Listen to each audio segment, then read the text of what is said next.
얼마든지. 네. 그 다음이요. 너희 모든 나라들아 손뼉을 치라. 기뻐하며 하나님께 외쳐라. 손뼉을 쳐서 하나님을 찬양하는 방법이 있습니다. 그 다음 찬양의 기쁨. 네, 한 장 더요. 그리고 나서 다윗은 여호와 앞에서 온 힘을 다해 춤을 추었습니다. 다윗은 거룩한 배옷 에봇을 입고 있었습니다. 그런데 여러분 다윗이 어떻게 하죠? 너무 기뻐서 추다가 바지춤이 내려갔는데 네, 한 장 더 넘겨주시면요. 다윗이 이제 미갈이 이제 뭐 이렇게 얘기를 했죠. 그것에 대해서 잘못됐다고 얘기하니까 다윗이 이렇게 얘기했죠. 나는 여호와 앞에서 그런 일을 했어. 나는 여호와 앞에서 즐거워할 것이요. 네, 그렇게 믿음의 고백을 했었죠. 네. 이런 일 때문에 결국 그 사울의 딸이었던 그 미갈은 죽는 날까지 자식을 낳지 못했죠. 네, 그건 참 안타까운 일들이긴 하지만, 네, 그 다음 넘겨주시고요. 네, 이제 우리가 찬양의 마음에 대해서 배우는데, 우리 찬양의 마음은 어떤 거여야 하냐면, 연주를 하지만 우리가 같이 예배를 하면서 어떤 마음이어야 되냐면, 한 장 더요. 이런 마음이었으면 좋겠습니다. 하나님께서 이렇게 마음을 주시는데요. 보아라, 내가 문 밖에서 이렇게 두드리고 있다. 만일 누구든지 내 음성을 듣고 문을 열면 내가 그에게로 들어가 그와 함께 먹고 그도 나와 함께 먹을 것이다. 한 장 더요. 네. 그러나 참되게 예배하는 자는 사람들이 영과 진리로 아버지께 예배할 때가 올 것인데 지금이 바로 그때요. 그리고 하나님께서는 이렇게 예배하는 사람을 찾고 계시오. 요한복음에 이렇게 말씀되어 있고요. 또요. 하나님께서는 영이시기 때문에 하나님께 예배하는 사람은 반드시 영과 진리로 예배해야만 하오. 네. 영과 진리로. 그러니까 우리는 그런 마음을 가지고 있어야 됩니다. 이게 기본적인 찬양의 방법과 마음과 찬양이라는 것들을 잠깐 나눴고요. 이제 본격적으로 이제 약간 방법론적인 것일 수도 있는데요. 저희는 밴드잖아요. 어떤 형식이든. 네, 그래서 저희가 이제 밴드 워크숍을 이제 시작하겠습니다. 본격적으로. 네, 한 장 넘겨주십시오. 네. 밴드란 사진이 충격적이죠. 네, 밴드라고 생각을 하면 보통 이런 모습을 부모님들 많이 상상을 하시더라고요. 의상이 좀 덕이 돼야 되는데 시원하시죠? 네, 좋습니다. 밴드는 뭐냐면요. 한 장 넘겨주시겠어요?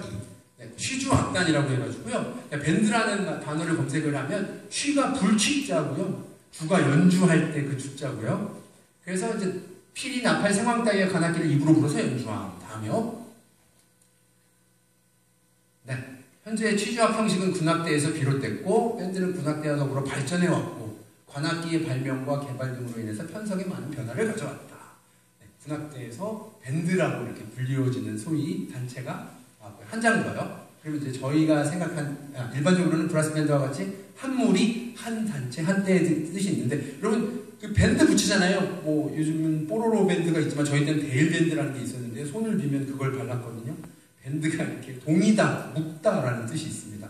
그런 뜻으로 쓰이기도 합니다. 네, 한 장 더요. 네, 하나 더요. 네, 각종 악기로 음악을 합주하는 단체, 주로 경음악을 연주하며 음악의 장르마다 재즈, 락, 라틴, 빅밴드, 퓨전 밴드 등이 있다. 교회에서의 밴드도 우리 그 형식을 띠고 있죠. 한 장 더요. 네, 이제 밴드의 구성과 역할에 대해서 말하겠습니다. 드럼, 여기 다 계시죠? 베이스 계시고, 피아노 계시고, 신디사이저가 혹시 계신가요? 네, 신디사이저, 세컨 건반. 그러니까 이게 메인 건반이 있고, 세컨 건반이 있죠. 그쵸? 네. 네, 그렇군요. 네, 그리고 어쿠스틱 기타, 인도자들이 있고요. 그 다음에 쓰고요. 일렉 기타, 엔지니어가 있습니다. 한 장 더요. 네, 드럼 리듬부터 한번 설명해 볼까요? 네, 밴드의 구성은 이렇게 되어 있는데요. 드럼은 밴드의 심장입니다. 그래가지고 인도자님들도 좀 알았으면 좋겠는데 우리 또 다른 악기들도 좀 알았으면 좋겠는데 이미 아시겠지만 이 드럼은요 되게 복잡하게 되어 있어요. 그 맨 왼쪽에 하이햇이라고 하이햇 심벌이 있습니다. 보통 오른손으로 드러머들이 연주하거든요. 이걸로 비트를 나눕니다. 그래서 베이스 연주자나 피아노 연주자들은 몇 비트인지 알려면 하이햇 소리를 들으면 되거든요. 그 다음에 베이스 드럼, 스네어 드럼 이렇게 복잡하게, 그 다음에 크래시 심벌, 라이드 심벌 이렇게 종류별로 나눠 있습니다. 드럼은 밴드의 심장이고, 그러니까 드럼이 불규칙하게 뛰면, 불규칙하게 치면 우리의 마음이 불편하겠어요? 불편하겠어요? 엄청 불편하죠? 그러니까 불편할 수밖에 없어요. 왜냐하면 불규칙한 데서 안정감은 허락되지 않습니다. 처음부터 끝까지 안정적인 박자에서 저희는 안정감을 느끼고 성도들도 똑같이 그렇게 느낀다는 거죠. 네. 여러분들, 뭐내가 좀 틀려도 괜찮겠지. 근데요, 다 들려요. 다 들리고 다 알 수 있습니다. 한 장 더요? 베이스 기타 뭐 이렇게 많아? 4줄밖에 안 되는데 뭐 이렇게 설명이 장황해? 그러지만 베이스 기타의 역할은요, 화성이라는 건 뭐냐면요, 코드 말하는 건데요. 높이가 다른 2개 이상의 음이 동시에 울리는 거예요. 동시에 치면 그게 코드가 됩니다. 근데 그 코드 중에, 화성 중에 가장 아래음, 근음, 뿌리음, 제일 낮은 음을 쳐서 다른 악기들이 놀 수 있도록 공기처럼 편만하게 그 밑에 음을 쳐주는 걸 베이스 기타의 역할이라고 합니다. 뭐 여러분들은 4줄밖에 안 돼서 기타 못 치는 사람이 보통 베이스 치거나 아니면 베이스 치는 형이 군대를 가거나 그러면 땜빵으로 돌아와서 뭐 이렇게 치는 걸로 알고 있지만, 저도 그렇게 시작했지만 그런 게 아니라는 거죠. 네, 그래서 베이스 기타는 그런 역할을 하고 있고요. 그리고 베이스 기타는 리듬 앤 멜로디 악기입니다. 화성 악기입니다. 그래서 보통 팀의 뮤직 디렉터 그런 분들은 둘 다 알고 있는, 리듬도 알고 있고 화성도 알고 있는 베이스 기타가 하는 경우가 종종 있습니다. 네, 한 장 넘겨주시고요.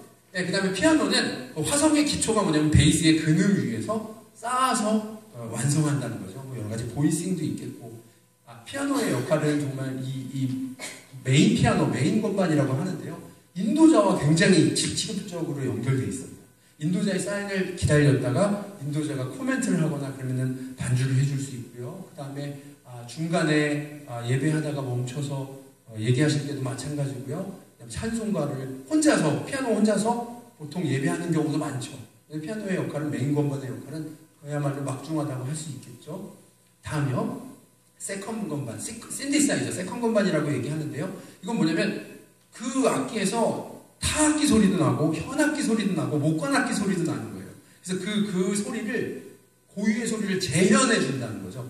재현해 주는 악기입니다. 신디사이저의 역할은 일렉 기타와 같아요. 일렉 기타는 사실 정말, 일렉 기타가 누구시죠? 죄송합니다. 일렉 기타는 밴드에 있어도 되고 없어도 됩니다. 하지만 있으면 너무 좋습니다. 다이나믹이나 간주나 이런 것들이 다 필요에 의해서 존재하기 때문에 신디사이저와 영역대가 부딪힐 수 있어요.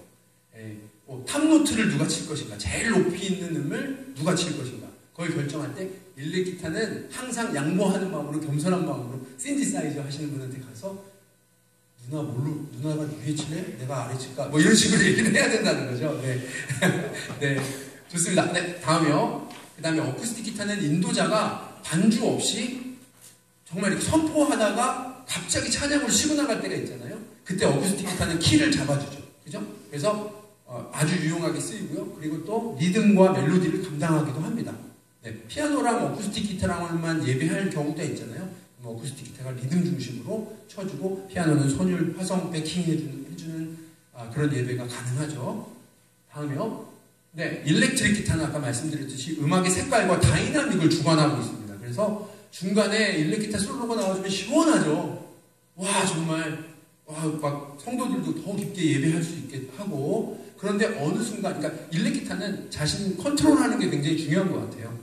내가 과한지, 아니면 내가 너무 작은지, 그거에 대해서 항상 물어보고 피드백에 대해서 겸허히 받아들이고 할 마음이 있어야 된다는 거죠. 다음이요. 네, 그 다음에 엔지니어. 제가 핵심 멤버라고 썼습니다. 코어 멤버입니다. 엔지니어를 우리 우스갯소리로 공중권세 잡은 자라고 합니다. 왜냐면 저희가 앞에서 막 쳐도 엔지니어가 내려버리면 아무 소리도 안 나기 때문에, 네, 엔지니어는 공중권세 잡은 자. 죄송합니다, 엔지니어님. 뒤에서 너무 잘해주시고 계신데, 너무 잘해주시네요. 제가 다음이요 하면 바로 넘어갈 정도로 이렇게 빨리 해주시는데 너무 감사하고요. 엔지니어랑 친하면 여러분의 연주 실력의 2배 이상은 효과를 볼 수 있습니다. 그래서 앞으로 엔지니어에게 잘해주시기 바랍니다. 엔지니어는 아무리 잘해도, 아무리 안 틀리고 잘해도 본전이거든요.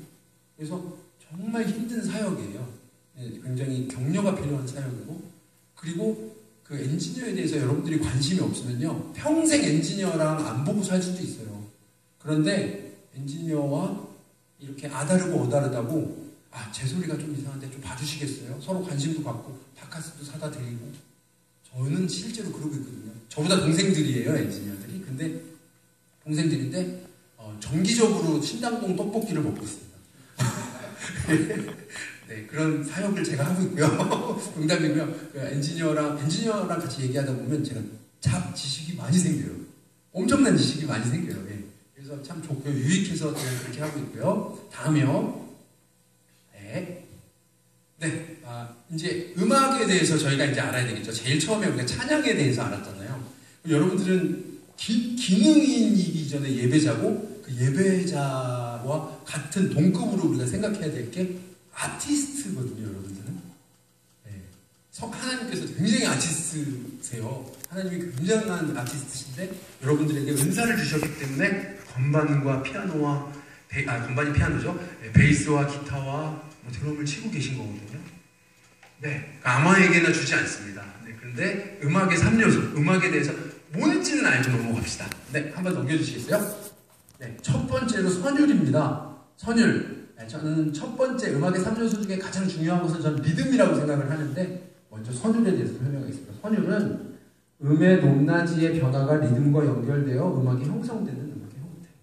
너무 어렵죠, 말이? 그게 아니고요. 여러분 노래하죠, 노래. 찬양하죠. 노래의 멜로디가 선율입니다. 쉽죠? 네. 그 선율이 있으려면 나머지 두 가지가 있어야 되는데 다음이요. 화성입니다. 아까 제가 높이가 다른 두 개 이상의 음이 동시에 울리는 걸 코드라고 했어요. 그 코드가 화성이 조화롭게 연결되어 있는 상태 또는 규칙, 이를테면 우리가 좋은 찬양이라고 얘기하는 찬양, 사랑하는 나의 아버지 보십시오. C 메이저, 사랑은 C 메이저 나의 D 마이너 이름 높여 G7 이렇게 나오잖아요. 네, 그런 규칙, 그것이 화성의 그 연결, 화성이라고 얘기하죠. 네, 그 화음이 규칙, 이런 것들을 화성이라고 얘기합니다. 그 다음에 중요한 게 제가 처음에 얘기했던 리듬입니다. 다음이요. 네, 리듬, 시간적인 질서, 음표와 심표, 강약, 소리의 길고 짧음의 시간적인 흐름. 네, 이게 리듬입니다. 그러니까 리듬이 쿵, 빠, 쿵, 쿵, 빠, 쿵, 빠, 쿵, 쿵, 빠. 규칙적으로 있잖아요. 거기에 화성을 원치고요. 그 화성의 그 배경 위에 선율이 존재하는 거죠. 그게 음악의 3요소입니다. 네, 한 장 더 넘겨주십시오.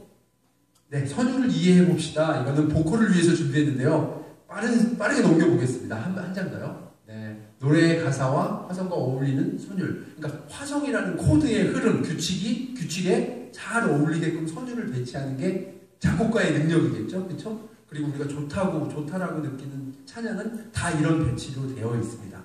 한 장 더요. 네, 노래는 가사에 곡절을 붙여 목소리로 부를 수 있게 만든 음악이고 또는 그 음악을 목소리로 부르고요.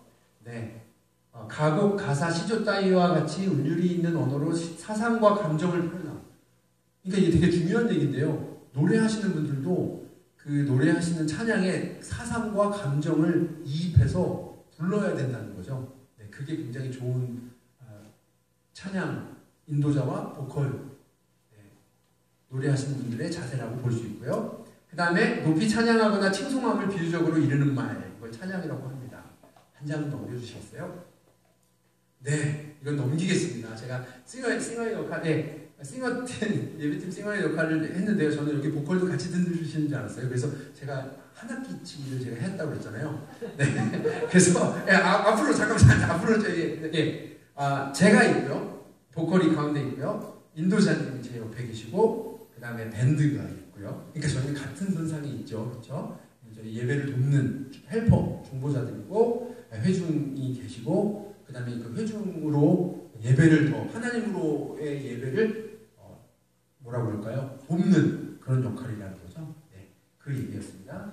네, 다음에요. 네, 그래서 싱어는 헬퍼 모델이다. 이런 제가 아까 얘기했던 그 내용이 나와 있고요. 한 장 더 보겠습니다. 네, 화성의 이해. 화성은 정말 이해해야 될 부분이에요. 드럼도 화성을 이해해야, 화성을 이해하는 드러머와 이해하지 못한 드러머는 뭐 천지차이입니다. 네, 한번 볼까요? 제가 이제 요거 5가지만 나눌 거예요. 그리고 이제 저희가 익숙한 걸로 또 나눌 텐데 꼭 알아야 되는 것이 소리, 코드, 음정, 주요 3화음, 다이아토닉 코드입니다. 먼저 소리에 대해서 알아볼까요? 네. 소리는 진동이다, 웨이브다. 네, 한 장 더요. 진동으로 인해 발생한 에너지의 이동을 소리라고 합니다. 그러니까 제가 박수를 딱 치잖아요. 이러면 이 여기서 나오는 진동이 여러분 귀로 울린 거거든요. 네. 그래서 사운드라고 얘기하고요. 다음이요. 소리는 일정한 주기나 주기의 방향성을 갖는다. 다음이요. 그래서 주기가 일정하지 않거나 특정한 방향성이 없을 때 이를 노이즈, 즉 소음이라고 한다. 네. 그래서 이제 저희가 좀 얘기해봐야 될 게 있는데요, 여러분. 그 주파 한 번 더 넘겨주시겠어요? 그 그림이 나오는데요. 하나 더요. 네. 소리 높은 소리는요. 시간이 지날수록 파장이 더 많은 거예요. 그게 높은 소리를 나는 거예요. 근데 파장이 적으면 이게 파장이 적다는 거죠. 한 장 더요. 네, 그래서 소리의 높이가 존재하는데 높은 소리일수록 1초 동안 많은 반복이 이루어지고 낮은 소리일수록 1초 동안 적은 반복이 이루어진다. 아까 그 그림에 대한 설명이고요. 네, 이 반복의 단위를 헤르츠라고 하고 주파수라고 지칭합니다. 그래서 제가 이거를 강의를 준비하면서 좀 은혜 받았던 게 뭐냐면요. 코끼리는 귀가 크잖아요. 그래서 이제 저희가 가청 주파수 대역이 있습니다. 혹시 많이 들어보셨죠? 그래서 어떤 거냐면은 20Hz 이하의 소리를 초저음파. 코끼리는 12Hz로 대화한대요. 저희가 들리지 않는데요. 들을 수 있는 소리는 저희가 20Hz 이상이거든요. 그리고 그거를 이제 초저음파라고 하고요. 그래서 초저음파를 사람한테 쏘잖아요. 그럼 현기증이나 메스꺼움, 구토 같은 것들이 일어난대요. 그래서 막 무기로 개발하고 그랬었대요, 옛날에. 네, 그렇고요. 그 다음에 반대로 2만 헤르츠 이상. 엄청난 파장이죠, 그죠? 2만 헤르츠 이상의 그 소리를 초음파라고 하거든요. 초고주파. 그래서 인간이 들을 수 없는 소리인데요. 제가 이거를 하다가, 막 뇌 신경세포를 파괴한대요. 그 정도 높은 거는. 근데 이게 어떤 거냐면, 막 초음파를 통해서 초음파 검사 해보셨어요? 저는 아기가 있거든요. 이렇게 5살짜리 아기가 있는데, 아기 얼굴을 처음 뭘로 봤냐면 초음파 검사를 통해서 봤어요. 그게 음파를 쏴서 물체를 반사해서 그게 스크린에 투영하게 해가지고 보이잖아요. 근데 그 초음파를 뭘 하냐면 바다의 깊이를 잰대요. 심지어는 바위를 깎을 수 있대요. 근데 창세기에 여러분이 보셨어요? 창세기에 1장 3절에 보면 하나님이 이르시되 빛이 있으라 하시니 빛이 있었고, 그 다음에 1장 5절에 하나님이 빛을 낮이라 부르시고, 그 다음에 어둠을 밤이라 부르시느니라. 그러니까 하나님의 그 주파수 대역은 저희 모르잖아요. 측량할 수 없잖아요. 그러니까 말이 되는 거죠. 이게 과학적으로 설명이 되는 거죠. 하나님이 야 의자야 있어라. 그러면 얼마든지 가능하다는 걸 저는 처음 알았어요. 전 신기했는데 여러분 별론가 봐요. 굉장히 좋았습니다. 네, 그게 이제 소리고요. 자, 그 다음에요. 네, 이제 중요한 얘기입니다. 제일 중요한 얘기인데, 이 건반이나 이렇게 디지털화로 된 이렇게 건반들은 괜찮기 때문에 손악기, 기타나 베이스나 드럼도 마찬가지고요. 그런 악기들은 튜닝이 필요합니다. 어떤 전도사님, 사역자님은 이렇게 얘기했습니다. 튜닝을 안 하는 건 죄다. 네, 왜냐면 튜닝을 안 하면 죄예요. 왜냐면 성도님들이 나가시기 때문에. 찬양을 하다가 듣기 싫어서 나갈 수도 있거든요. 튜닝을 안 하면. 그래서 튜닝을 안 하면 죄래요. 네, 한 장 더요. A라는 여러분 오케스트라 보셨죠? 그 오보에 같은 악기가 라를 부른다. 이렇게 불면요.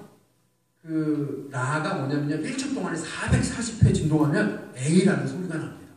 한 장 더요. 그럼 그렇다면 1초 동안에 그 2배인 880번 진동하면 무슨 소리가 날까요? B. 높은 A이죠. 정답은 높은 A. 2배로. 그 위치랑 뭐라고 할까? 질서로 되어 있거든요. 이렇게 규칙이 있거든요. 440번이 A라면 880번 하면 높은 A가 된다는 거죠. 네, 한 장 더요. 네. 그 다음에 벌써 저희 세 번째인데요. 음정에 대해서 알아야 됩니다. 음정은 인터벌이라고 해가지고 음과 음 사이의 거리를 말합니다. 다음이요. 여러분 저는요, 그 음과 음 사이의 거리를 한번